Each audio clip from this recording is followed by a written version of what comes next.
shoot a lot of videos on this plant. This is my Schefflera taiwaniana, and the reason why is it's one of my favorite. I think it's one of the most tropical looking plants. They sometimes call it like an umbrella tree, and this one is the one that took a real beating when we had the heat dome.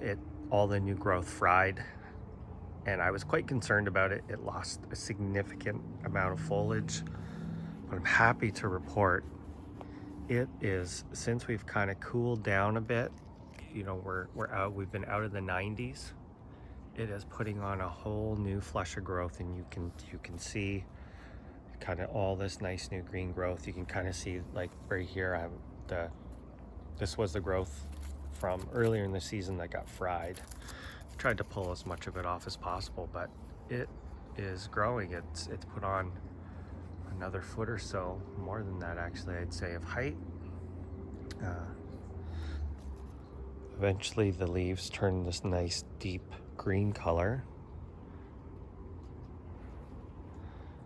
but I guess you could say it was more like cosmetic damage. So no dieback on any of the stems, and it's doing great. So I'm very happy. It is getting big though, I will tell you. It is becoming a very large shrub tree. I would almost call it a tree. And it, for whatever reason, let me go around here, try and get it from this angle.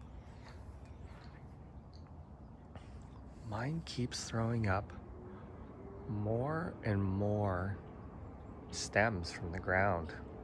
So mine's almost turning into like a small cluster, not a small cluster, a big cluster. Usually when you see pictures of these, it's just one kind of solitary stem, and mine's growing more like a clump, which I think is pretty cool. So eventually, when some of my palms and that get bigger, this will be a little bit more of an understory plant.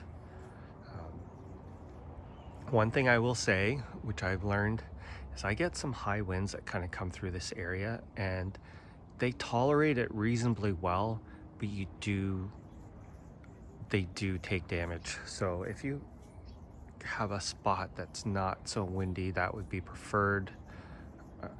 As well, you don't want to put these in full sun. This one is probably kind of tough to say. I would say part shade. It gets morning sun, and it's kind of shady the rest of the day, and a little bit of afternoon sun depending on the time of year. But the wind does, you can kind of see, like,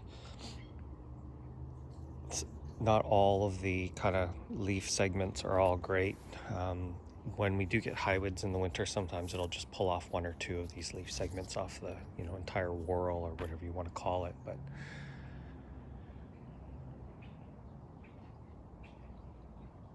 it's taller than me and getting really big. Let me just give you a quick idea of how many stems and shoots.